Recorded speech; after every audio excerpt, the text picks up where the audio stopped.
안녕하세요. 저는 지독하게 강하고 매몰차고 돈밖에 모르는 엄마와 이 지옥과도 같은 곳에서 빠져나올 수 있게 도와준 저에게는 어느 것과도 바꿀 수 없는 할머니와 선생님, 그리고 제 남편이 있습니다. 저는 어릴 적 엄마의 정이 너무 그리웠고 엄마의 따뜻함이 뭔 줄 모르고 자랐어요. 저희 부모님은 자그마한 공장을 가지고 계셨는데 일하시느라 늘 바쁘셨어요. 그래서 저와 언니는 집에서 있어야 했는데 하루는 어린 마음에 너무 엄마가 보고 싶었나 봐요. 추운 겨울이었는데 집에서 언니랑 있다가 제가 엄마 아빠 보고 싶다고 하니까 언니가 저를 데리고 부모님이 계신 공장을 갔어요. 집 근처에서 하고 있어서 낮에 가끔 가긴 했는데 추운 겨울날에는 거의 못 오게 했어요. 겨울에는 공장이 춥고 난로를 이용해서 추위를 이겨내야 했기에 혹여 감기라도 걸릴까봐 아빠가 공장에 못 오게 했습니다. 저는 저희 건강을 신경 쓰느라 그런 줄 알았는데 그게 아니고 다른 이유였어요. 병원비 들어가는 거 아까워서 감기라도 걸리면 엄청 혼났습니다. 그런데 그날 저는 엄마 아빠 보러 가고 싶어 했고 언니는 그런 저를 돌보기 힘들었던지 저를 데리고 가주었어요. 역시 그날도 엄마 아빠는 무지 바빴습니다. 엄마는 저에게 눈길 한번 주지 않고 일만 하고 아빠 역시 귀찮아하는 것이 느껴졌던 것 같아요. 부모님은 언니한테 바쁜데 걸리적거리게 뭐하러 왔냐고 마구 소리를 질렀어요. 어린 나이인데도 기억에 남는 것은 그날 큰일이 벌어졌기 때문입니다. 언니한테 다그치듯이 하니까 언니는 저를 보면서 수지가 엄마 보고 싶다고 해서 데려왔다고 하면서 억울한 표정을 지었어요. 그래도 부모님은 애 하나 못 보고 데려왔다고 언제까지 엄마 아빠 손이 가야 하냐며 그 어린 언니한테 마구 험한 말을 쏟아냈어요. 그러자 언니도 화가 나서 아직 어린 애였던 언니는 울기 시작했고 그때 엄마는 소리를 지르면서 일하는 데 와서 질질 짠다며 언니를 때렸어요. 그런 모습이 저에게 큰 충격이었어요. 언니는 엄마의 매를 맞으면서 대들자 아빠가 언니의 뺨을 때렸어요. 그러자 언니가 밖으로 뛰어간다는 게 그만 난로의 줄에 걸려 넘어졌는데 그때 난로 위에 있던 주전자가 그만 언니를 덮쳤고 언니는 말로 표현할 수 없는 화상을 특히 다리에 심하게 입었어요. 그날 저는 그 공장에 버려진 채 혼자서 몇 시간인지는 모르겠지만 꽤 긴 시간을 혼자 있었습니다. 한참 후에 제 눈앞에 나타난 엄마는 화가 잔뜩 난 얼굴을 하고선 마구 저를 때리기 시작했어요. 저는 이유도 모르고 맞아야 했습니다. 어린 나이라 감당할 수 없는 상황이었는데 엄마는 저에게 화풀이를 하셨어요. 혼자 공장에 있었던 저를 안아주기는커녕 저를 보자마자 분풀이를 하기 시작한 거예요. 엄마 아빠의 구타는 그때부터 시작되었어요. 무슨 일이 있어도 매든 손이든 마구 때렸어요. 언니가 그렇게 된 게 다 제 탓이라고 제가 공장에 가자고만 안 했으면 이런 사고도 없었을 거라고 저보고 돈 잡아먹는 귀신이라며 저를 밥도 안 주고 방에다 가두기도 했습니다. 그때 제 나이가 6살이고 언니는 11살이었어요.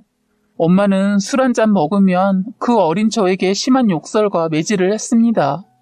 저는 그럴 때마다 힘없이 엄마 아빠한테 매질을 당해야 했어요. 그러면서 저는 언니를 아프게 한 괴물로 불리기 시작했어요. 저는 초등학교 2학년이 되어서야 부모님으로부터 구타를 당하지 않게 되었습니다. 제가 초등학교를 다니고 글을 배우면서 일기를 쓰기 시작했는데 거기에다 제가 겪고 있는 거 도와달라고 말을 했거든요. 선생님은 저에게 부모님에 대한 것을 물었고 부모님은 선생님과 부모 상담을 했는데 제가 정신이 이상하고 거짓말을 잘한다고 했다는 겁니다. 그런데 선생님은 부모님 말을 듣지 않았어요. 결국 어렵게 경찰이 저희 집에 오게 되어 조사가 이뤄졌고 다행히 주변 사람들의 증언으로 지속적인 구타를 당하고 있었음이 밝혀지면서 저는 부모님과 헤어져 생활하게 되었어요. 그렇게 사랑하고 보고 싶었던 어린 시절의 저희 부모님이 그 사건이 있은 후로 악마로 보이기 시작했어요. 부모님은 다신 그러지 않겠다고 약속했지만 저는 집에 가는 것을 거부했고 몸이 편찮으신 할머니는 그런 사정을 듣고 저를 다시 맡겠다고 하셔서 그 이후로 친할머니 집에서 생활하게 되었습니다. 할머니는 시골에서 사셨는데 할머니는 젊어서 할아버지가 돌아가셔서 아버지만 보고 계속 혼자 살았다고 해요. 그래서 자식이라고는 아버지밖에 없습니다. 그래서 손주도 저희밖에 없어요. 할머니는 언니도 이뻐했지만 애교가 많은 저를 가장 많이 이뻐해 주셨던 분이세요. 제가 태어나서 3살 때부터 할머니 집에 살다가 5살 때 할머니가 아프셔서 부모님이 계신 곳으로 갔는데 그때부터 엄마의 짜증이나 아빠의 욕을 들었던 것 같아요. 언니보다 더 일찍 부모님 곁으로 간 거예요. 바쁜 부모님 대신해서 저희를 할머니가 어릴 때 시골에서 키워주셨거든요. 워낙 어릴 때부터 떨어져 살아서 저는 부모님에 대한 마음이 애틋했는데 부모님들은 저를 귀찮아했고 정을 주지 않았어요. 그럼 뭐하러 나왔나 생각한 적이 있어서 물어보니 그냥 생겨서 할 수 없이 태몽도 그렇고 해서 아들일 수도 있으려나 해서 낳았답니다. 딸인 거 알고는 괜히 낳았다고 생각했다네요. 저는 그러니까 부모님한테 짐이었던 거예요. 언니도 어릴 땐 할머니 손에 크다가 6살 유치원 다닐 때쯤 부모님 곁으로 갔다고 해요. 저도 언니처럼 같은 과정을 겪었는데 저희 부모님은 그냥 제가 귀찮았나 봐요. 큰애인 저희 언니는 이제 다 알아서 하고 있어서 신경 쓰이지 않는데 저를 신경 쓰려니까 화가 났는지 저만 보면 못 잡아먹어서 안달난 사람처럼 두 분이서 저만 보면 저에게 으르렁거렸습니다. 그런 부모라도 저는 너무 좋아서 앵기면 자꾸 밀어내셨어요. 그런 제가 귀찮으셨는지 나중엔 화까지 냈습니다. 제발 달라붙지 좀 말라고. 참 그때를 생각하면 마음이 아픕니다. 저도 애를 낳아서 키우지만 어쩜 그리도 냉정하셨는지 이해가 안 돼요. 저도 지금 맞벌이를 하고 있는데 엄마 아버지의 행동은 아직도 이해가 가지 않아요. 엄마는 저를 괜히 낳았다고 인생에 도움이 안 된다고 했지만 할머니는 늘 저에게 내 강아지 하면서 복동이라고 하셨어요. 제가 온전하게 잘 성장할 수 있었던 것은 할머니의 사랑 때문이었습니다. 언니는 여러 번의 수술을 받고 많이 좋아졌어요. 저도 언니의 상처가 저의 잘못도 있다고 생각하며 자라서 그런지 늘 죄책감을 안고 살았어요. 엄마는 제가 고등학교 때쯤 다시 합치기를 원했지만 할머니가 반대를 하셨어요. 그런데도 엄마는 일주일마다 시골로 내려와서 저를 억지로 끌고 가려고 한 적도 있었는데 그때 동네 주민들이 말려서 겨우 가지는 않았는데 엄마의 목적은 제가 대학을 못 가게 해서 부모님 공장을 물려받기를 원했어요. 언니는 다리가 불편해서 안 되니까 그걸 물려받아 언니까지 보살피라는 것이었죠. 하지만 저는 원하는 꿈이 있어서 정말 공부 열심히 했습니다. 성적이 아무리 좋게 나와도 부모님은 반가워하지 않고 오히려 대학 등록금 못 주니까 장학금 못 받을 것 같으면 아예 대학 가지를 말라고까지 했어요. 엄마는 언니를 저렇게 아프게 해놓고 대학을 꼭 가야만 하냐고 했습니다. 아무리 저 때문에 그런 일이 벌어졌다고는 하지만 그래도 부모가 왜 저러나 싶을 정도로 저에게 심하게 말을 하셨습니다. 저는 결국 할머니가 대주신 등록금으로 대학도 갈 수 있었고 나중에는 공부 열심히 해서 학비 걱정 없이 졸업도 하고 취직도 했는데 나중에는 그 덕을 부모님이 대신 보려고 했어요. 저는 연로하신 할머니를 제 직장 근처로 모셔서 보살펴드리려고 했는데 저희 엄마와 아버지는 할머니 재산을 누리고 극구 반대하셨어요. 당신들이 모시겠다고 나서는 거예요. 부모님들의 시커먼 속내를 미리 아시고는 저와 함께 사신다고 하셨어요. 그리고 재산도 하나하나 법적으로 문제없게 다 돌려서 손녀인 저에게 상속하겠다고 하시고는 아버지한테는 내가 돈밖에 모르는 냉정한 너희 부부한테는 눈에 흙이 들어가도 절대 안 줄 거라고, 너한테 못 줄 거라면 차라리 전부 기부를 하고 만다고 하셨고 그 말을 들은 저희 아버지는 들고 일어나셨습니다. 아들이 떡하니 버젓이 살아있는데 왜 딸년한테 주냐고, 저녀는 우리한테 애물단지라고 막말을 일삼으면서 재산을 상속받지 못하게 반대하셨어요. 하지만 할머니를 이길 사람은 아무도 없었습니다. 몇 주가 지나고 할머니께서 저와 함께 사신다고 마음을 굳히셨는지 저에게 전화를 하셨어요. 시골에 있는 집 좀 정리 좀 해야 하는데 며칠 시간을 내서 같이 도와줄 수 있냐고 하셨습니다. 저는 할머니를 저희 집에 모시려고 회사에서 휴가를 내고 할머니 집으로 찾아갔고 돈밖에 모르는 아버지는 제가 할머니 집에 간 걸 어떻게 알았는지 할머니 집에 쫓아왔더라고요. 아버지는 할머니 집에 오자마자 먼저 인사부터 해야 되는 게 당연한데 대문을 떨어져 나갈 정도로 발로 뻥뻥 차면서 야, 문 열어, 이런 지랄 빨리 열라고 하면서 고래고래 소리를 질렀어요.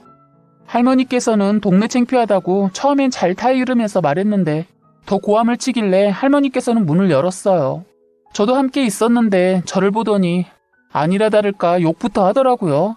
그런 아버지를 보고는 할머니가 화가 나셨는지 아버지를 밀치면서 빨리 가라고, 네가 아무리 네 딸이라고 해도 그런 욕 할 자격이라도 있냐고 막 꾸짖으며 아버지와 몸싸움을 하다 그만 할머니가 쓰러지고 말았어요. 그런 상황에서도 인간 쓰레기 같은 아버지는 저에게 욕을 해대면서 자기 재산 내놓으라고 자기 거라고 하는데 어린아이가 마치 과자 사달라고 떼쓰는 모습 같았어요. 다행히 크게 다치지는 않으셨지만 아버지와 몸싸움을 하면서 당한 걸 생각하시고는 할머니께서 원통하신지 대성통곡을 하셨습니다. 대성통곡을 해서 동네가 시끄러웠던지 할머니 집에는 동네 사람들이 하나둘 오기 시작했어요. 저는 할머니께서 아버지에게 당한 모습을 보고는 너무 화가 났고 저는 그런 아버지를 보고는 정말 아버지가 아닌 악마로 보였어요. 그래서 저는 소리쳤습니다. 야, 이 쓰레기야. 지금 할머니한테 무슨 짓을 한 거야? 이제 나한테 한 것도 모자라서 할머니한테까지 몹쓸 짓을 하냐고. 제발 이제 할머니와 내 인생에서 그만 사라져줘. 라고 고래고래 소리치면서 말했습니다. 그랬더니 저에게 다가오더니 또 뺨을 사정없이 쩍 소리가 날 정도로 내리치는 거예요. 저는 그 뺨을 맞고는 그 자리에서 철푸덕 주저앉았어요. 그때 할머니께서 놀라셔서 야 이놈아, 너는 애비도 아니야. 당장 내 집에서 나가. 천하의 몹쓸 놈아. 라고 하셨습니다. 그리고서는 어머니도 돈 가지고 쪼잔하게 저한테 그러시는 거 아닙니다. 라고 하시고서는 저한테 자식 새끼가 말하는 꼴하지 마라. 낳아줬더니 너 그래 말 잘했다. 너 앞으로 내 딸 아니니까 다신 보고 살지 말자. 라고 하더라고요. 제가 어렸을 때부터 그렇게 맞고 자라서 할머니와 함께 살고 있는데 정말 이때 정신줄을 놓게 되었어요. 저는 그래 잘됐네. 알았어. 이제 남남이니까 당장 꺼지세요. 라고 하고는 그 옆에 있던 할머니께서 밭에 심으려고 화원에서 구입한 모종 뭉치를 들고 아버지 얼굴에 던져버렸습니다. 얼굴에 맞고는 흙이 눈에 들어갔는지 얼굴은 흙으로 모두 묻고 난리가 아니었어요.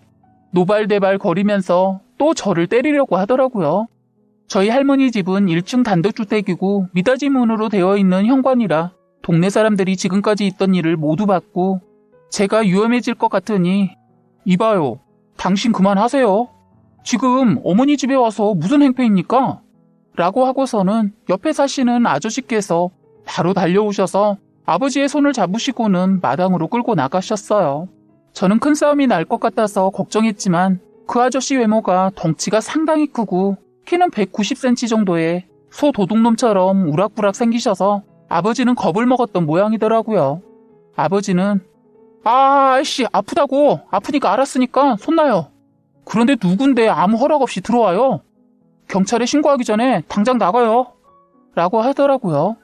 이봐요. 지금까지 옆에서 나하고 옆에 계시는 동네 분들이 당신이 할머니에게 딸에게 했던 행동 스마트폰으로 찍었어요. 그래 한번 신고해보쇼. 누가 콩밥 먹나? 라고 했습니다. 그리고 주위에 계시는 동네 분들이 웅성웅성 대시며 아이고 저런 것도 자식이라고. 아, 저 사람이 딸내미 어렸을 때 매질하고 버려서 할머니 집에 맡기게 했던 그 애비구만. 인간 같지도 않은 사람이네. 라고 손가락질을 했습니다. 술이 취했지만 자기한테 욕하는 걸 아시고는 얼굴이 더 새빨개지면서 그래 나 인간 같지도 않은 쓰레기다. 그래서 니들이 보태준 거 있어? 아 씨발 재수없네. 라며 말하고 어머니도 그러는 거 아닙니다. 나중에 천벌 받아요. 라고 하더라고요. 누가 할 소리를 이런 말도 안 되는 말을 하길래 너무 어처구니가 없어서 이제 그만하시고 할머니 집에서 나가주세요. 그리고 앞으로 다신 오지 마세요. 라고 했어요. 이 상황이 자신에게 불리하게 돌아간다는 걸 알고는 대문을 발로 뻥 차고는 궁시렁궁시렁 욕을 하면서 집에서 나갔네요. 이웃분들이 할머니 괜찮으시냐고 다들 오셔서 할머니를 위로해 주시는 거예요. 할머니께서는 그래 다들 고맙네. 이 놓친네 생각해주고 이제 됐으니 다들 집으로 가시라고 하셨어요. 그러시고는 눈물을 흘리시면서 저의 두 손을 꼭 잡으면서 아이고 내 손녀 그래 저런 아버지 밑에서 어렸을 때 얼마나 힘들었을꼬. 내가 살 날은 얼마 남지 않았지만 내가 네 엄마 아빠보다 더 잘해줄게 라고 하셨습니다. 저는 난 할머니가 내 엄마고 아빠야. 지금까지 그렇게 생각했고 나한테는 할머니뿐이야 라고 하면서 이웃분들 앞에서 눈물을 흘리면서 둘이 꼭 안고 펑펑 울었습니다. 옆에 계신 분들도 저와 할머니에게 와서 어깨를 쓰다듬으면서 힘내라고 하셨어요. 그날 잠에 들기 전에 저는 할머니의 손을 꼭 잡고 할머니 오래오래 사셔야 돼요. 사랑해요. 라고 했고 우리 할머니는 그런 저를 보시고는 지그시 눈웃음을 지어주셨던 기억이 나네요. 그런데 잠에 들기 전에 어디서 탄 냄새가 나길래 할머니와 저는 맨발로 서둘러서 집에서 나오게 되었어요. 결국 아버지는 할머니 집에 할머니와 제가 자고 있는 틈을 이용해 불을 냈는데 다행히 이웃의 도움으로 불은 바로 껐고 아버진 방화범으로 체포되었습니다. 저는 이런 문제로 예전 학교 선배가 알고 있던 변호사가 있다고 해서 소개받았어요. 그 사람은 제가 힘들지 않게 법적 조치 다 취해주고 다신 아버지가 저의 재산을 건드릴 수 없도록 손을 써뒀어요. 저는 이 사람의 도움을 어려울 때마다 많이 받았는데 그러다 연애까지 하고 결혼까지 하게 되었습니다. 할머니가 돌아가실 정도의 고비가 있었는데 회복하셔서 저의 결혼식을 빛내주셨어요. 할머니는 다시 회복하셔서 건강해지셨고 그때 저는 저희 부모님과 연을 끊었어요. 언니도 부모님께서 돌봐주지 못해줘서 제가 데려와서 마지막 수술까지 해줬습니다.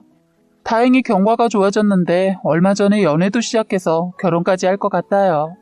지금은 제가 결혼해서 아래층은 할머니와 언니가 사시고 저희는 위층에서 저랑 신랑 그리고 우리 이쁜 공주 그리고 뱃속의 아기 이렇게 생활하고 있어요. 시댁에서는 처음에 저의 이런 가정환경 때문에 결혼을 반대하셨는데 지금은 너무 잘해주셔서 부모님한테 못 받아본 사랑을 시부모님한테 사랑받으면서 잘 살고 있습니다. 저는 지금 둘째 임신도 했는데 앞으로도 쭉 할머니랑 오래오래 이렇게 살고 싶어요.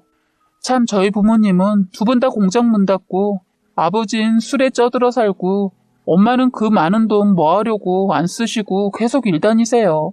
두 분 다 말로는 안 통하는 분들이라 이제는 신경 끄고 안 보고 살고 있습니다. 지금까지 여러분의 소중한 사연을 읽어드리는 해바라기 사연방이었습니다. 구독과 좋아요, 알림 설정 부탁드리겠습니다.